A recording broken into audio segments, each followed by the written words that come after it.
Memang kajian kita di sini sebetulnya topik utamanya adalah tentang kesehatan keluarga sehubungan dengan tentu saja aktivitas kita dalam keseharian yang terkait dengan kesehatan itu akan berdampak sangat signifikan pada kualitas keimanan dan ketakwaan kita.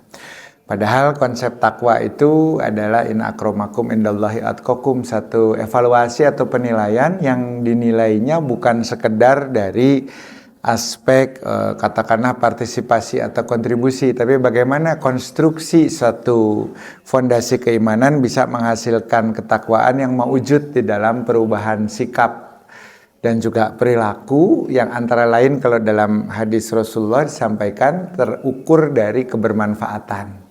Jadi insya Allah semakin kuat iman kita, semakin kehadiran kita itu memberikan kebermanfaatan.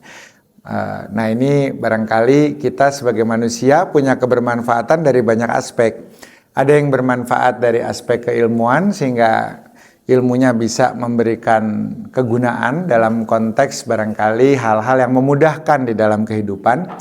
Tapi ada juga mungkin kebermanfaatannya dalam bidang yang lain sebagai seorang yang ahli di dalam pertanian menghasilkan bahan pangan. Ada yang ahli di dalam bidang penulisan sehingga bisa merangkum dan meresume karya-karya berupa pemikiran yang mencerahkan, begitu ya Pak. Nah, pada kesempatan kali ini saya ingin berbagi pengalaman karena dalam 1 minggu terakhir saya banyak mendapat tugas, alhamdulillah justru berinteraksi dengan adik-adik kita, anak-anak kita. Karena kan 1-2 minggu terakhir ini masuk dalam fase awal di mana anak-anak kita mulai bersekolah. Baik yang kembali ke sekolah karena sudah selesai saat berliburnya, tapi ada juga yang masuk ke sekolah yang baru, artinya naik ke tingkat atau jenjang yang lebih tinggi. Ada yang masuk ke sanawiyah, ada yang masuk ke aliyah, ada yang ke SMP, ada yang ke SMA, dan barangkali sebentar lagi juga sudah akan dimulai di jenjang perguruan tinggi. Nah, beberapa pekan belakangan ini banyak sekali kegiatan terkait dengan MPLS ya. Kalau zaman dulu barangkali orientasi lah sekolah yang baru, di mana uniknya saya mendapat kesempatan berinteraksi mulai dari PAUD yang usianya 3 tahun sampai TK mungkin 5 tahun, sekaligus juga ke anak-anak remaja yang ada di sekolah menengah gitu, dan tentu saja dinamikanya sangat berbeda dan unik. Tetapi pesan moral, pesan sponsornya dalam tanda petik dari pengelola atau manajemen sekolah, Pak Tauhid, punten bisa nggak disampaikan materi sehingga anak-anak itu bisa membangun karakter, punya fondasi karakter berbasis ketauhidan sesuai dengan nama Bapak, katanya gitu. Waduh, kalau kita berdialog dengan yang mahasiswa ataupun dengan anak yang di sekolah menengah, tentu berbagai idiom, berbagai pendekatan tafsir ataupun hadis bisa diartikulasikan mungkin dengan lebih menggunakan bahasa yang jamak dipakai dalam pergaulan keseharian. Yang agak menjadi PR itu ketika bagaimana memberikan konsep, menginternalisasi konsep ini pada adik-adik kita, anak-anak kita yang 3 tahun. Bagaimana mereka mengenal Allah lewat berbagai proses yang belajar, tetapi tetap saja mengedepankan fungsi utama mereka adalah bermain. Nah, maka pada kesempatan kali ini saya ingin mencoba mengupas, mungkin ini bukan teori ya, atau bukan kiat yang terbaik, tapi sekedar berbagi pengalaman saja. Kemarin saya baru dikeroyok juga karena konsep tersebut ternyata mengundang keminatan dari teman-teman bunda-bunda guru khususnya. Jadi saya habis dikeroyok oleh beberapa guru, ibu-ibu. Dan tentu saja pertanyaannya sangat kritis, bagaimana cara pengasuhan terutama di dalam institusi formal dan informal pendidikan. Maka pada kesempatan kali ini saya juga ingin berbagi karena saya yakin insya Allah di antara kita sudah ada yang menjadi aki dan nini gitu ya. Kalau zaman kolonial baheula mah opa dan oma. Dan barangkali juga ada keluarga-keluarga muda yang tentu saja sedang bahagia, sedang sangat berbahagia, katakanlah menimang buah hatinya. Tapi biasanya memang derajat kebahagiaan ini tidak bisa tergantikan ya. Jadi baik sebagai kakek nenek ataupun orang tua, ketika kita mendapatkan satu karunia amanah berupa keturunan, kemuncak dari kebahagiaan itu tentu adalah ingin memberikan segala sesuatu yang terbaik kepada generasi kita, generasi penerus kita ini yang kita harapkan menjadi generasi khairul ummah.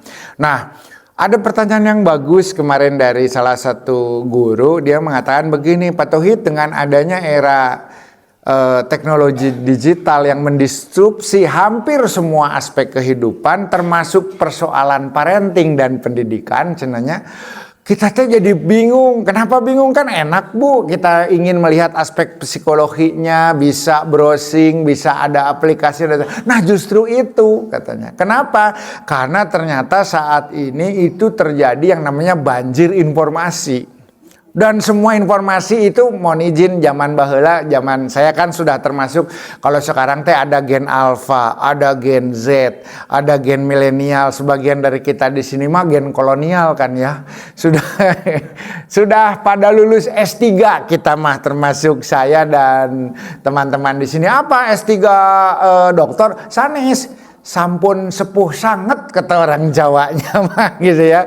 Jadi usia kita barangkali sudah ada perbedaan yang cukup signifikan dengan generasi penerus kita, sehingga bahasa yang digunakan, simbol yang biasa digunakan di dalam komunikasi ataupun istilah-istilahnya sudah sangat berbeda. Kadang kita agak bingung gitu. Nah, tadi ada satu masukan. Ternyata dengan perkembangan teknologi ini, yang namanya informasi terkait parenting dan pengasuhan itu sedemikian berlimpahnya, banyak sekali dari berbagai sumber yang semuanya dalam tanda petik melegitimasi diri dengan label kredibel. Pang bener nak, gitu ya tidak salah, karena mungkin pendidikannya memang secara akademis mumpuni di bidang itu. Nah kalau ya tadi generasi kolonial akan mengatakan tentu saja setiap orang yang punya teori, yang punya produk, punya dagangan itu cek urang baheulana mah gitu ya, jualan kecap pasti kan gitu ya, dan kecap itu tidak ada nomor 2 gitu. Adanya nomor 1 di kecap mah. Jadi teori saya pang bener nah, pasti teori saya nomor 1. Saya juga tentu saja seandainya saya punya teori, tentu dengan kebanggaan pribadi, egosentrisme saya, hasil pemikiran saya berpuluh-puluh tahun setelah studi kesana kemari, tentu yang terbaik. Kalau kita tidak meyakini bahwa teori kita baik, ngapain ngajarin ke orang, kan kira-kira seperti itu. Nah tapi memang kecap pasti nomor 1, dan kalau semuanya nomor 1 siapa yang nomor 2-nya kan gitu. Nah ternyata nomor 2-nya telah diambil gelarnya oleh kambing bakar Kairo. Ya, dan itu kalau dilihat ada cabang-cabangnya, itu kambing bakar Kairo selalu menempatkan diri nomor 2. Saya tanya waktu itu kepada salah satu ownernya, kok jualan gak bilang kambing bakar nomor 1 sih, kenapa kok nomor 2? Nomor 1 bagi saya selalu Allah Subhanahu wa Ta'ala. Masya Allah, karena gak ada yang sempurna katanya buatan manusia, ya kan Pak?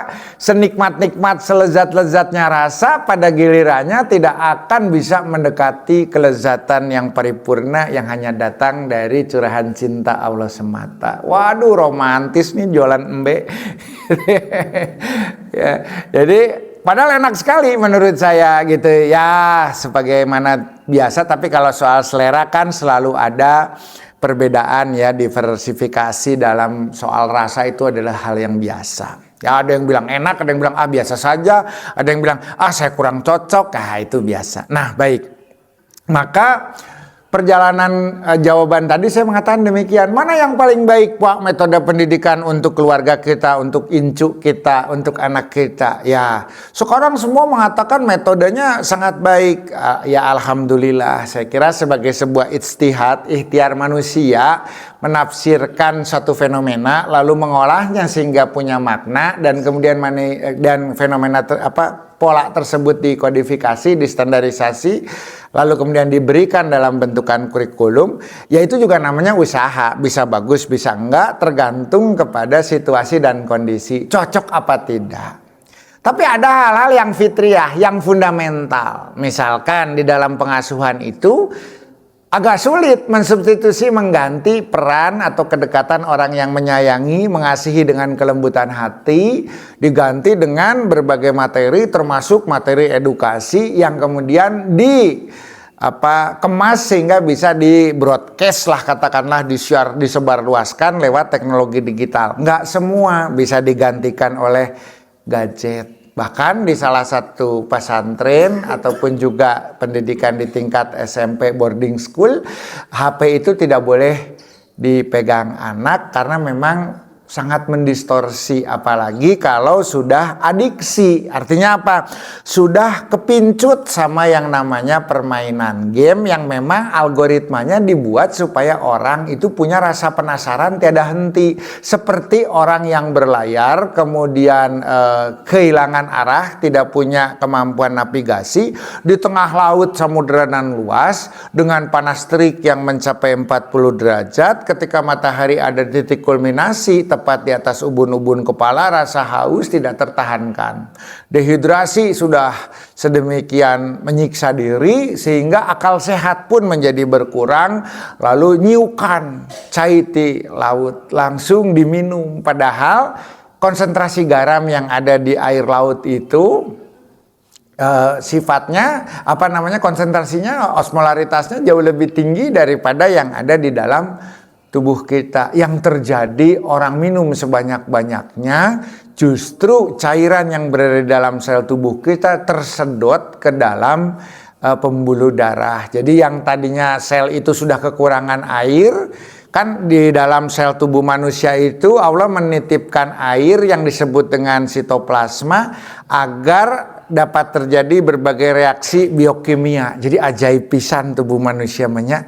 Selnya berapa Pak Tauhid? Sel kita sekilonya kurang lebih 1 triliun. Bentuknya seperti apa? Seperti sebuah RT yang dipagari oleh dinding, meskipun antar sel tersebut ada komunikasi melalui berbagai mekanisme. Sekurangnya ada 3. Masing-masing sel kita saling berbicara. Yang pertama lewat bahasa cinta yang bernama kimia. Tuh ada zat yang kemudian menjadi WA. Sehingga antar sel bisa saling bercerita gitu ya. Sel lutut ada masalah apa?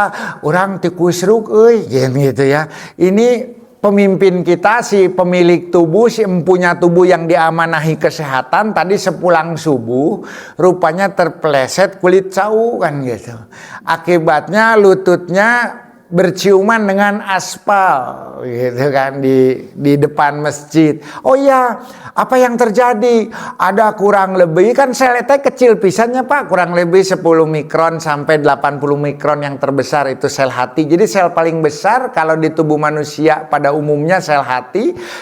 Khususnya wabil khusus pada wanita, sel terbesar itu adalah sel telur. Kenapa di pria tidak ada? Ya tidak ada nggak punya ovarium kan gitu ya. Jadi yang bisa punya sel telur itu hanya wanita. Dan itu paling besar, diibaratkan bagai mutiara yang bercahaya karena memang memancarkan semacam aurora karena faktor biokimia yang terjadi di dalamnya. Memang secantik itu kalau dilihat dengan yang namanya scanning elektron mikroskop SEM. Kelihatan bagus. Maka pada saat ada pemvideoan, sekarang mah teknologi sudah semakin canggih, bisa simulasi 3 dimensi, bahkan dari beberapa gambar yang kemudian diambil begitu disimulasikan, terlihat sekali bagaimana keindahan dan tertatanya orkestrasi fisiologi di mana proses reproduksi terjadi dengan begitu tertata dan anggunnya. Ketika ada sel spermatozoa yang jumlahnya ratusan juta, terseleksi hanya jadi tinggal 300 kemudian hanya diambil satu, bagaimana pintunya membuka, bagaimana kemudian ditanggalkan ekor sel spermatozoa, masuk kepalanya yang disebut dengan akrosom, diterima dengan pelukan yang hangat, sehingga terjadilah percampuran DNA yang mengakibatkan seorang anak membawa dua sifat dari kedua orang tua. Kan gitu. Wah, kalau mau dipikirkan dengan yang namanya logika matematika, tentu saja rumusnya menjadi gambaran betapa presisinya setiap peristiwa yang telah digariskan sebagai bagian dari sunatullah. Nah, kembali ke komunikasi sel tadi. Satu kimia, yang kedua namanya kontak inhibition. Jadi kalau tetangga itu mendapatkan pesan fisik bahwa tetangganya ada masalah dan hilang dari peredaran gitu ya, maka si tetangga ini berkewajiban, ini ada fardu kifayahnya, menggantikan fungsi dari sel yang tadi hilang. Jadi tidak ada kekosongan di dalam tubuh kita. Karena begitu ada kekosongan karena selnya mati, cedera ataupun trauma, maka sebelahnya yang kehilangan kontak segera akan badami, akan berembuk, berdiskusi siapa yang akan melanjutkan fungsi teman kita yang telah meninggalkan kita untuk selamanya ini gitu ya. Mereka akan membelah diri. Tapi kalau satu sudah membelah, sebelahnya tidak. Karena mereka tadi punya koordinasi. Jadi tidak berebut untuk berpartisipasi. Tidak. Masing-masing mengukur diri. Sehingga mempelajari tubuh kita. Kita mempelajari dua aspek manajemen yang saat ini selalu dicari-cari oleh seorang CEO atau direktur utama perusahaan. Baik itu swasta ataupun BUMN. Apa? Efisiensi dan optimasi potensi. Sel kita tanpa banyak bicara, mereka punya komunikasi, bahkan lebih dekat dari hati ke hati. Mereka seolah tahu siapa yang berada di posisi yang punya potensi akan lebih berdampak, gitu ya, dan akan lebih efisien. Dia yang bertanggung jawab. Kalau kita mah yang pertama yang terjadi dalam kehidupan manusia ada dua yang saling bertolak belakang. Ketika ada satu posisi yang kosong, yang pertama apabila itu menguntungkan, dalam tanda petik sering dikatakan posisi basah cenah gitu ya. Orang berebut. Yang kedua, kalau ternyata posisinya menimbulkan konsekuensi resiko dan tanggung jawab yang besar, orang pasurung-surung. Sok maneh we lah gitu ya. Kalau sel tidak, dia dengan cerdas sudah mengetahui potensi dan kompetensi serta posisi di mana dia berada kini, maka dia harus mengambil keputusan untuk berpartisipasi, dan yang sekitarnya punya empati untuk memberikan ruang dan waktu kepada orang yang memang punya kapasitas lebih tinggi dari dirinya. Gitu, prioritas. Makanya kalau sekarang orang berbicara yang canggih AI, yang canggih katanya kecerdasan artifisial, pelajari terlebih dahulu natural intelligence yang telah dikaruniakan Allah Subhanahu wa taala, karena hampir semua hal yang kemudian tercipta di dunia dan menjadi fenomena yang dikenal sebagai ilmu manajemen, ilmu sosial, humaniora, antropologi, ekonomi, game teori, ultimate teori, dan semua teori yang kemudian bisa ditelaah melalui pendekatan matematika, pendekatan fisika kimia, semuanya sesungguhnya representasi dari sistem yang ada pada diri kita. Jadi wafi anfusikum afala tubsirun, dari hal yang terkecil faman ya'mal misqala dzarratin khairan yarah, dan kemudian meyakini tidak ada yang tercipta secara sia-sia melainkan pasti punya fungsi dan kontribusi. Robbana ma khalaqta hadza batilan subhanaka waqina adzabannar. Pasti Allah menciptakan segala sesuatu dengan konsep yang sangat jelas, sangat cetak wala-wala, cek orang Jawa namanya ceto wolo-wolo gitu ya. Nah, maka konsep Iqra dalam hal ini kembali ke sana. Pak Tauhid geningan ngayayai dugi ka mana-mana, tadi teh barudak paut cenah. Konsep pendidikan. Terus kemudian masuk kepada konsep tentang sel yang belajar. Maka saya juga ingin mengembalikan ke kitahnya, ke awal tadi kita bicara tentang konsep pendidikan. Sumuhun, maka untuk menjalankan pendidikan yang baik bisa perlu dipahami suatu sistematika bahwa sesungguhnya konsep belajar itu telah terjadi dan terrepresentasi dari setiap fungsi yang ada di tubuh kita. Nah, saya lanjutkan sedikit. Ketika orang tadi kemudian meminum air laut karena dia dehidrasi, yang terjadi kadar garam dengan konsentrasi tinggi itu kemudian memasuki pembuluh darah kita, karena orang minum dan makan itu setelah masuk di dalam rongga mulut akan turun melalui kerongkongan dan masuk ke dalam lambung. Orang napas juga sama jalurnya dari mulut dan hidung. Timbul pertanyaan kita bersama, bagaimana Allah mengatur supaya makanan dan udara itu tidak bercampur, lalu kemudian satu jalurnya menuju ke paru-paru gitu, lewat percabangan yang disebut dengan trakea, lalu dilanjutkan dengan saluran yang disebut trakea, dilanjutkan dengan bronkus, masuk ke dalam lagi bercabang lebih kecil, sampailah kemudian ke sebuah tempat yang kayak pohon gitu kalau kita lihat. Nah, Bapak Ibu, barangkali di kota Bandung ini termasuk kota yang memiliki banyak tanaman keras yang ditanam oleh di era kolonial Belanda. Salah satunya di daerah Gempol, banyak sekali, yaitu pohon yang disebut Samanea saman, atau orang kita bilangnya apa ya pohon itu ya, yang lebar gitu tuh, kalau bahasa Latinnya mah Samanea saman. Angsana mah bukan, apa ya, ki hujan, apa sih? Bukan beringin. Kalau beringin Ficus benyamika. Saya teh aneh, nama lokalnya nggak tahu, malah nama Latinnya yang tahu. Yang ada di Gempol apa ya, ki hujan apa tuh, yang pohon yang melebar gitu, terus dahannya tuh kelihatan, cabang rantingnya tuh kelihatan banget gitu ya Bapak Ibu. Di Antapani karena perumahannya relatif baru kan, pohonnya nggak ada yang belum sebesar itu ya. Kalau kita lihat di daerah mungkin di Supratman ada, atau tapi yang saya jelas lihat banyak sekali mah di daerah Gempol, itu Gempol yang di dekat jalan apa itu, yang nama-nama pahlawan itu, yang di dekat gedung sate ke sebelah sana sedikit.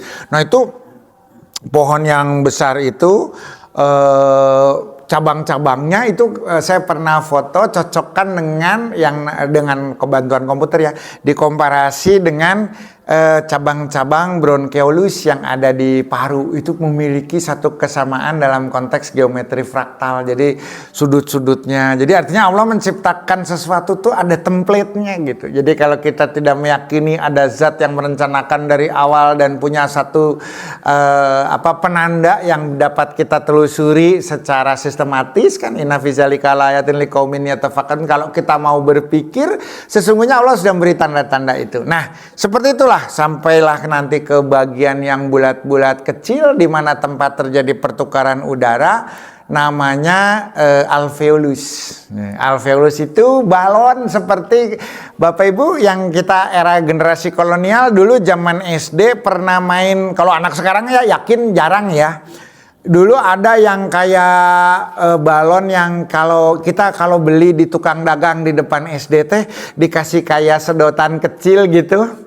Terus balon ada kayak cup odol kecil gitu, kayak sabun lah gitu ya. Apa sih kayak odol.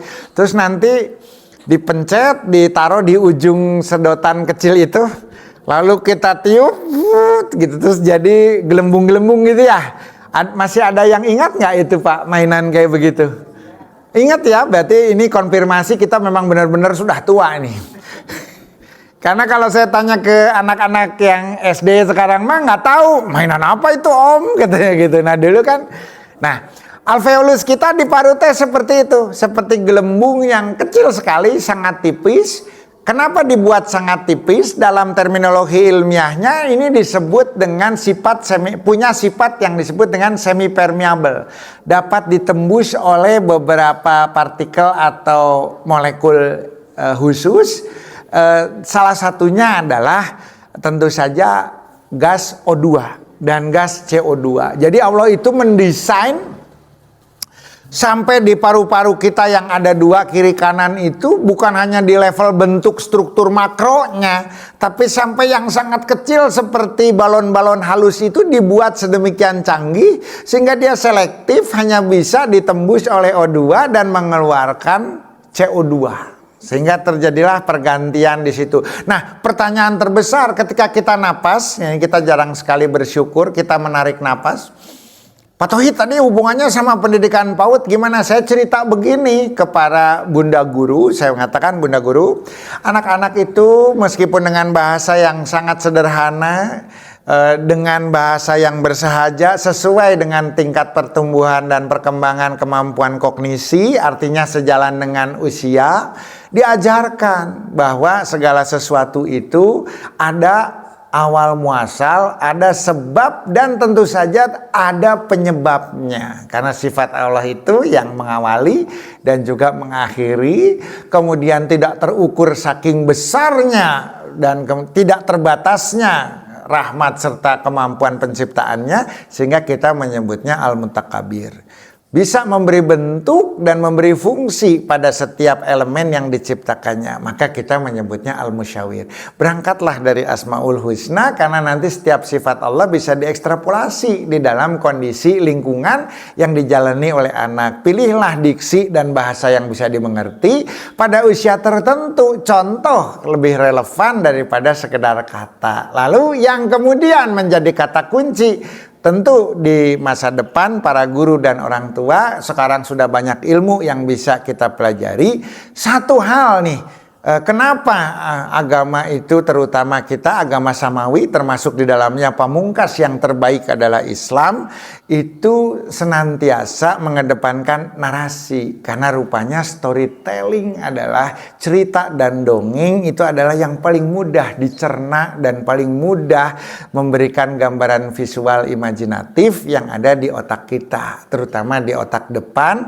yang namanya area prefrontal cortex. Dan kemudian nanti kalau sudah disukai akan disimpan di memori, namanya di hipokampus. Nah, menyukai dan kemudian menyimpan diprakarsai, diperantarai oleh satu daerah yang disebut dengan reward center. Kalau kita senang mendengarnya, kita ingin berusaha mengingatnya, kan gitu ya. Makanan yang enak sekali kita menemukan tidak sengaja sepulang dari menunaikan ibadah sholat di suatu tempat. Kita sebagai seorang musafir yang sedang dalam perjalanan safar menemukan sebuah tempat tidak sengaja gitu. Wah, ada warung kecil ngejual misalkan nasi lengko atau empal gentong atau mie baso, apapun lah, tapi itu bukan wilayah kita. Kita sedang safar nih di Ciamis misalkan, nggak tahu, lihat di map juga udah nggak ada yang kuliner terdekat segala macam. Yang penting mah sekedar mengisi perut yang sudah keroncongan karena menanti mungkin jadwal keberangkatan bus, travel atau kereta yang masih beberapa waktu. Ini habis sholat asar mampirlah masuk ke gang, jika rame ada warlock, katanya warga lokal yang sedang mengerumuni tukang dagang kan gitunya. Kita kemudian ikut ngantri, duduk di jongkok, mencicipi, Masya Allah, ternyata luar biasa enak sekali. Ini kemudian kan kisah keenakan satu jenis makanan ini, si nasi lengko ini ataupun mie baso ini, terbangun menjadi sebuah narasi meskipun belum terbungkus, belum dikemas dalam kata untuk kemudian disampaikan kepada orang lain. Tetapi sudah ada di theater of mind, di pentas kita. Lalu karena kita menyukainya sedemikian rupa, pusat reward kita memberi hadiah kita. Ini adalah satu hal yang layak untuk dikenang. Karena nanti pada satu saat kalau ada kesempatan, segerakanlah merapat. Kenapa? Karena kan ini jarak di antara kota kita dan ini relatif dekat. Insya Allah lah nanti saya juga akan bercerita kepada orang yang berkunjung ke kota ini, jangan lupa untuk singgah di tempat nasi lengko tersebut. Kan begitu ya. Ini akhirnya menjadi sebuah cerita yang hari ini kita sebutnya tekniknya adalah storyteller, bercerita. Maka coba lihat kandungan dari Al-Quran. Hikmah yang bisa didapatkan, makna yang bisa dielaborasi, nilai yang bisa kemudian dieksploitasi dan diinternalisasi, disampaikan dalam bentuk kisah dengan bahasa yang teramat indah, sekaligus diringkas dengan dikemas secara ringkas, tetapi bisa membekas sedemikian dalam, gitu kan. Maka kita hafal dengan cerita para nabi dan rasul. Kita mengetahui bagaimana proses terjadinya sebuah peristiwa di masa terdahulu yang menjadi pembelajaran bagi umat-umat berikutnya. Bagaimana Nabi Musa menghadapi Bani Israel, kan begitu ya. Bagaimana pertemuan Nabi Musa dengan Nabi Khidir. Terkait dengan itu nanti kemudian ada beberapa highlight yang kemudian terungkap dapat digunakan sebagai bentuk permohonan atau doa seperti yang tadi barangkali di dalam awal pembuka, kalau kita ingin berbicara di depan publik, Robbi sholli sodri wa yassirli amri wahlul 'uqdatam min lisani yafqahu qauli. Kan kalau dilihat dari benang merahnya berangkat dari konteks kisah Nabi Musa ketika menghadapi tekanan multidimensi baik dari Bani Israel yang kemudian banyak demanding, katanya kata anak milenial sekarang, komunitas yang demanding, banyak kahayang gitunya. Banyak loba kahayang, pengen ini, pengen itu, kritis tetapi melampaui batas kan gitu. Di sisi lain ada tekanan yang bersifat represif dari rezim yang mempertahankan otoritas karena mulai tergerus oleh adanya kebenaran yang disampaikan di dalam mimbar bebas. Kan Musa menyampaikan kebenaran sehingga otoritas yang kemudian menginternalisasi nilai ketuhanan dalam simbol yang kemudian mewujud dalam monarki absolut tergerus. Wah, nah ini contoh. Maka doanya diberikanlah kelapangan dada, dijernihkan pikiran agar kemudian bisa secara sistematis melihat situasi dan kondisi sehingga bisa mengupas fenomena, memeras dan mengekstraksi makna, meringkasnya menjadi kata, lalu merangkainya menjadi sebuah cerita. Nah, ini yang namanya storytelling kan gitunya. Maka Bapak Ibu, saya terus terang alhamdulillah gitu. Satu hal yang paling berkesan pada proses mengaji di usia SD adalah ketika Pak Ustadz ngadongeng gitu. Bagaimana tentang Nabi Isa, bagaimana tentang Nabi Yahya, bagaimana tentang Nabi Zulkarnain, bagaimana tentang Nabi Ibrahim yang berdialektika dengan ayahnya dan juga para penguasa pada masanya. Lalu bagaimana kisah Qabil dan Habil. Itu sampai hari ini hafal, Bu. Dan tentu saja nilai-nilainya meresap dan melekat gitu. Waduh, jangan seperti Qabil yang kemudian dipenuhi dengan iri hati, hasad dan dengki sehingga bahkan sampai tega menyakiti bukan orang lain yang tidak dikenal, melainkan darah dagingnya sendiri. Makanya jangan jolim lah, apalagi pada orang yang telah diamanahi sebagai bagian dari keluarga yang semestinya kita pelihara hubungannya, silaturahimnya, dan juga kita lindungi apabila dia dalam mara bahaya. Kan itu amanah gitu, melekat. Nah, ini makanya storytelling itu ternyata mulainya dari tingkat sel. Dan manusia disebutkan sebagai makhluk yang bersifat al-bayan. Ar-Rahman alamal Quran khalaqal insan alamahul bayan. Tuh, ngadongeng. Sel aja tadi ngadongeng. Tadi jatuh kan ceritanya. Ayo sok, saya melompat-lompat untuk menguji daya ingat kita sampai di mana sesungguhnya tadi cerita kita. Nguriling heula. Gitu kan, seperti kita mengelilingi daerah Jawa yang ada di sini, Banyumas, Cilacap, Demak, Jepara, Semarang, aya sadayana di dia kan gitu ya. Ketika terjatuh, terluka itu yang hilang, yang rusak, Bu, di sel lutut kita bukan 1.000, bukan 2.000, ratusan juta, Bu. Bahkan sampai miliar, karena sel yang kecil itu ketika membentuk selembar kulit itu isinya miliaran. Jadi ti Soledad tadi di mana di Payunan Mas Sigit, aduh terus kumaha tuh, terus kumaha Bu, alhamdulillah ya mah kalau bahasa Indonesia nama lecet-lecet saja gitu ya. Lecet saja teh artinya miliaran sel hilang gitu ya. Apa yang terjadi apabila di antara mereka tidak saling bercerita, lalu tidak punya perjanjian kerjasama, lalu tidak kafah, tidak istiqomah menjalankan yang namanya sunatullah. Ya molongowe gitu, luka teh. Tapi karena setiap sel sudah diperintahkan Allah, ketika tidak ada sahabatmu di sebelahmu dan posisimu adalah sel yang harus bertanggung jawab terhadap keberlangsungan tugas secara berjamaah, karena tidak mungkin satu sel saja menjalankan semua fungsi yang kemudian menjadikan manusia itu utuh, maka kamu gilirannya membelah diri. Dia melakukan proses disebutna replikasi, dalam bahasa biologinya mitosis, membelah. Maka pada respon yang pertama, Bu, ini kita tikusruk aja dulu ya untuk hari ini karena sudah menjelang jam 6 jadi 5 menit lagi saja. Tikusruk aja saja apa yang terjadi. Di sini kita melihat tadi wa fi anfusikum afala tubsirun. Luar biasa penciptaan Allah tuh. Begitu hilang miliaran, sebelahnya saling koordinasi komunikasi, tapi getihna masih ngucur kene Pak Tauhid. Apakah sel-sel itu bisa langsung menutup? Tidak. Dan tadi jatuhnya teh punten pisan di tanah yang berdebu dan debunya tidak tahu dari mana, barangkali juga tercampur punten dengan tai ucing yang barangkali di dalamnya ada bakteri. Bakteri itu jahat patut tidak, tetapi sesuatu yang tidak pada tempatnya menimbulkan masalah. Bakteri itu tidak apa-apa, tetapi kan dia habitatnya bukan di tubuh kita. Pak, Clostridium tetanus kan itu berbahaya, membuat kita kejang-kejang kena tetanus, bahkan bisa membahayakan nyawa. Betul, tetapi kalau dia katanya, kalau zaman dulu katanya jangan dekat dengan tai kuda. Kalau kita di daerah Cikajang mah namanya tai pedut kan gitu. Cikajang ketinggian 1271 meter, dulu kereta juga kalau ke sana lokomotifnya harus mundur biar kuat naik kan gitu ya Pak. Itu kan katanya banyak tetanus gitu ya, nanti di Jalan Ganesha hati-hati di depan ITB nanti banyak tetanus. Betul. Kalau di tai kudanya mah dia nggak ngapa-ngapain Bu, memang itu habitatnya gitu. Tapi kalau pindah ke dalam tubuh kita kan sesuatu yang bingung ketika masuk di tempat baru gitu, akhirnya membuat kerusuhan gitu. Monyet dari Dago Pakar kan kemarin ada yang jalan ke kota karena di Halodo kemarau vegetasinya berubah, semakin punah, makanan alaminya tidak ada, biasa diberi pengunjung gitu ya.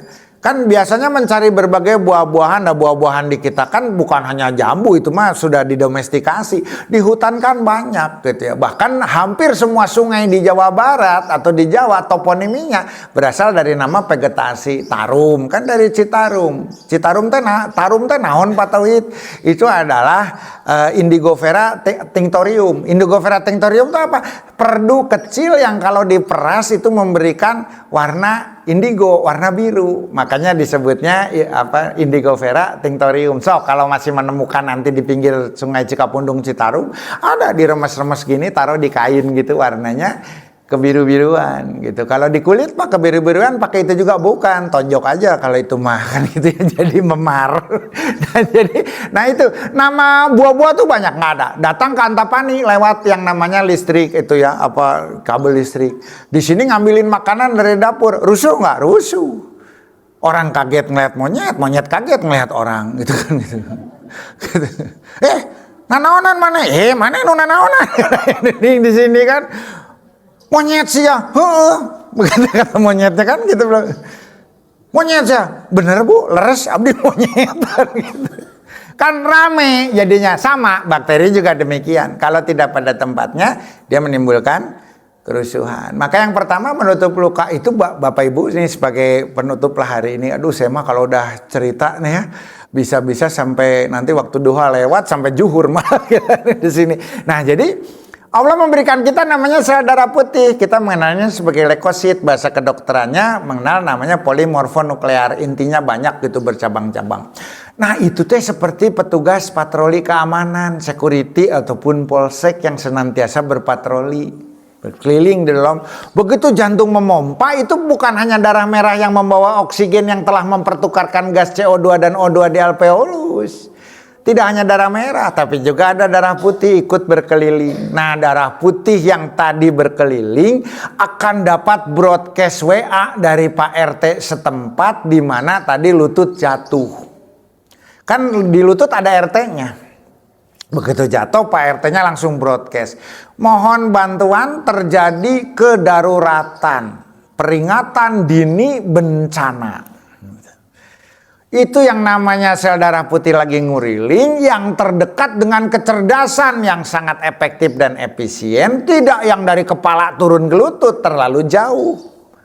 Yang dari wilayah terdekat, yang markas besarnya punten ada di pangkal paha kita, makanya kalau kita ada radang, lututnya jatuh sakit dan terluka, yang bengkaknya di pangkal paha, bener nggak? Itu Mabes Polseknya Pak, markas Polsek Antapani gitu di situ. Nah, yang terdekat dari situ dikirim si darah putih itu untuk apa? Menangani tamu-tamu tidak diundang yang masuk karena terbukanya jalan, bahasa Prancis nama porte d'entrée. Terbukanya kulit itu membuka jalan benda asing, corpus alienem untuk masuk, ditangani oleh Polsek. Di sisi lain begitu ada perdarahan, langsung komunikasi tadi broadcast WA mengaktifkan yang namanya trombosit sel keping darah yang kecil-kecil yang sering menurun apabila kita kena DB. Gitu. Lalu dia berkoordinasi dengan faktor pembekuan yang terdiri dari beberapa tingkatan, disebutnya juga kaskade koagulasi, melibatkan antara lain faktor 8 untuk membentuk gumpalan-gumpalan jeli, menutup dulu pembuluh darah kecil yang disebut dengan arteriole dan venule agar tidak bocor. Jadi PDAM, PLN bergerak serempak bersama Damkar dan Polsek. Kalau kita kan susah ya, nelpon damkar, datangnya satu damkar, nelpon baru satu. Ini mah enggak, mereka mah sudah punya artificial AI sendiri. Set datang damkarnya ke sana mengurangi radang, terus semua. Akhirnya pada 1 menit pertama saja sudah terjadi reaksi penutupan perdarahan. Lecet itu tidak ngocor, Bu. Gitu. Makanya kalau luka-luka ringan mah didiamkan saja, sembuh dengan sendirinya. Saya juga kemarin 3 hari yang lalu jatuh, sekarang nih lutut saya sudah ada jaringan ikat yang menutup gitu, tinggal saya kelentekin karena memang itu menimbulkan gatal. Tujuannya apa? Supaya tangan emang ngelentek karena di bawahnya sudah siap untuk tuh. Bayangin tangan saya aja diperintah untuk kesini dengan rasa gatal gitu kan. Kita kelentekin supaya kemudian kulit baru di bawahnya bisa. Itu diatur nggak Bu sama Allah? Makanya kalau orang tidak menempatkan Allah sebagai pencipta utama, ini orangnya idiot Bu.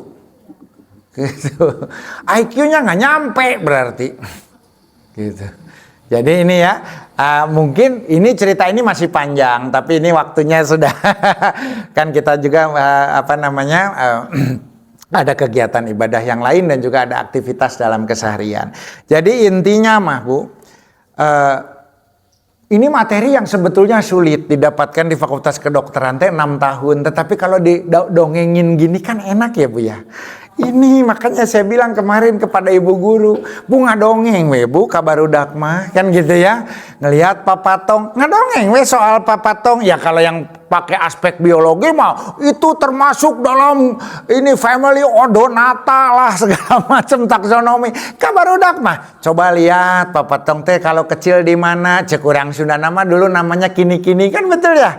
Gitu. Ada lagunya, ayo nyanyi bersama, kini-kini kuang-kuang getok-getok pependeyan kan gitu. Ada kearifan lokal Pak kan gitu. Sama kalau di Jawa juga kan ada cerita tentang bagaimana menerapkan nilai memuliakan orang tua, memuliakan agama di atas segalanya gitu kan. Gundul-gundul pacul-cul gembelengan, nyunggi-nyunggi wakul kan. Nyunggi wakul itu kan mengangkat sesuatu yang berharga gitu ya.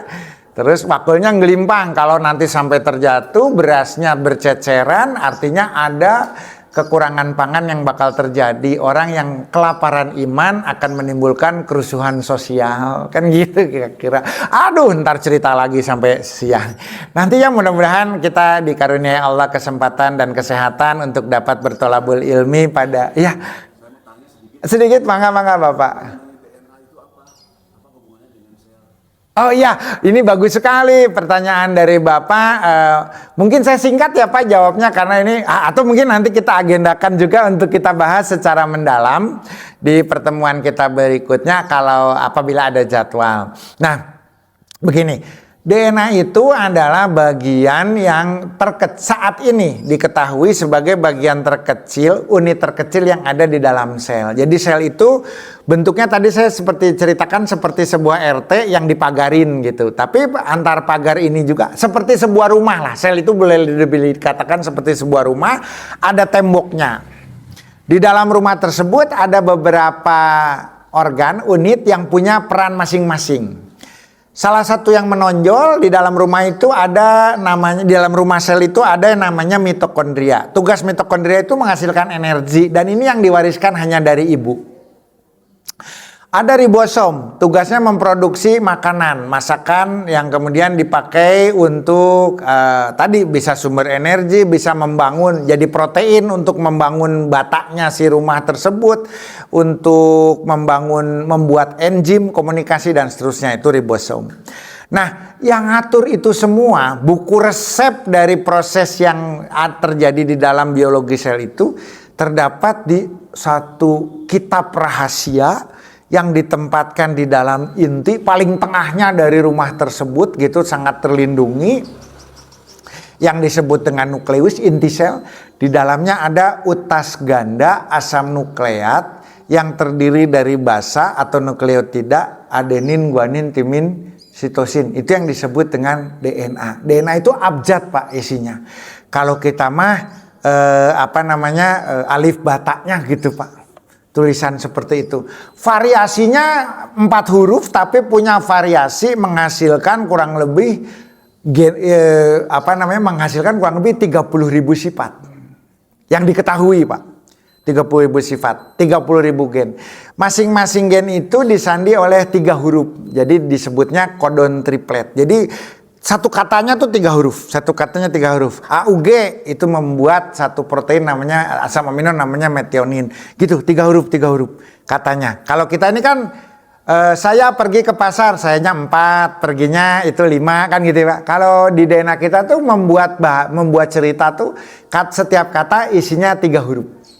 Dan itu ada di setiap manusia. Itu ada juga di tumbuhan, itu ada di hewan. Nah, hubungannya apa dengan sel? DNA inilah yang kemudian menjadi panduan atau buku resep apa yang harus dihasilkan oleh sel tersebut. Gitu. Termasuk tadi dia mau berkomunikasi dengan tetangga sebelahnya. DNA-nya menuliskan, ini loh zat yang bisa membuat kamu berkomunikasi. Ini loh HP. Nah, dia membuat resep untuk memproduksi HP. HP terdiri dari transistor, dari IC, dari ini gitu. Nah, itu. Jadi DNA itu adalah intinya, Bu, buku resep. Kalau ingat zaman Bung Karno dulu tahun 65, sebelum kejatuhan beliau pernah mengumpulkan para jenderal TNI, mengumpulkan resep, disatukan resep khas Indonesia katanya sebagai kebanggaan pewarisan tradisi kuliner, namanya Mustika Rasa. Nah, bukunya tebal gitu, Pak, Bu. Nah, kira-kira DNA itu gitu, Pak. Tapi DNA dengan 30.000 sifat, dengan yang nukleotida hurufnya sampai 3 juta, itu bisa masuk ke ukuran yang 10 mikron. Jadi 1/1000 mili. Kecil gitu isinya, sebuah kitab yang kalau ditulis 3 juta huruf, Pak. Mungkin perpustakaan sebandung nggak nyampe 3 juta huruf itu. Itu masuk ke dalam satu sel. Berapa jumlah huruf yang ada di tubuh kita? Satu sel aja 3 juta. Kita selnya 1 kilonya 1 triliun. Kalau kita 50 kilo ada 50 triliun kali 3 juta. Nolnya panjang banget. Itulah, Pak. Jadi dia semacam kitab resep yang ada di dalam sel kita. Nantilah kita ceritakan. Nah, memang betul DNA ini nanti sekarang ada pendekatannya namanya epigenetik. Kita sholat tepat waktu, DNA berubah. Kita makan halal dan thoyyib, DNA berubah. Kita berinteraksi dengan orang yang soleh, DNA berubah.